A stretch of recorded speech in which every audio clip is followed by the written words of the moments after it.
Maninja, kana kapenga Kwanza kapenga sinopenga Tombo ita shebasa ya Kana pa kompyuta Bikariti mutite ya makuta Initi biki mani dorita shakunge skuta Saka maninja izizi ndoza tinaita Izi ndoza tinaita Maninja izizi ndoza tinaita Kubika mangoma kupasa kwelu Ndikati ndoza tinaita Izi ndoza tinaita Maninja izizi ndoza tinaita Kubika mangoma kupasa kwelu Angashike papasa pangu Oda kuchinja kusenza kwangu Takashiramba kari na maninja Ndinopika na baba bangu Maninja basane mtemo Ongo tina tambila schemo Ukada kuuya uchikanganisa kusenza Kwa kibiki mani ndinatika demo Ngawa kondakita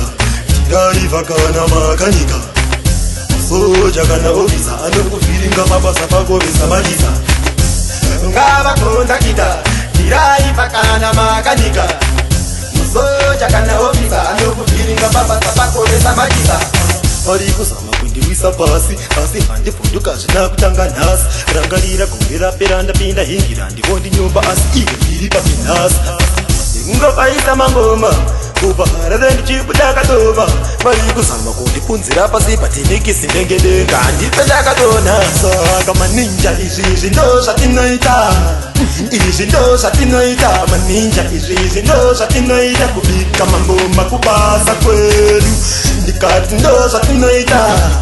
Izi ndoza tinaita Maninja izi ndoza tinaita Kubika mangoma kupasa kwelu Angashike papasa pangu Oda kuchinja kusenza kwangu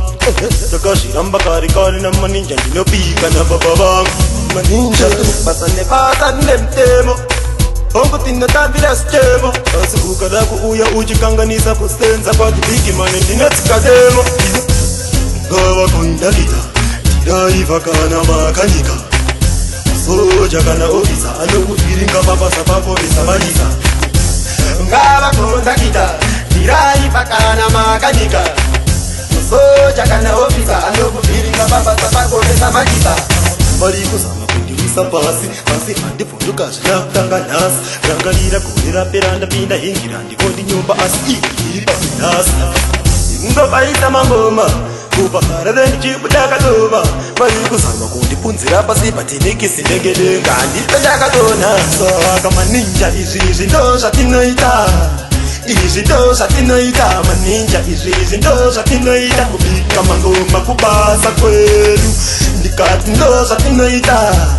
Izi ndoza tinaita Maninja izizi ndoza tinaita Kubika mangoma kupasa kwelu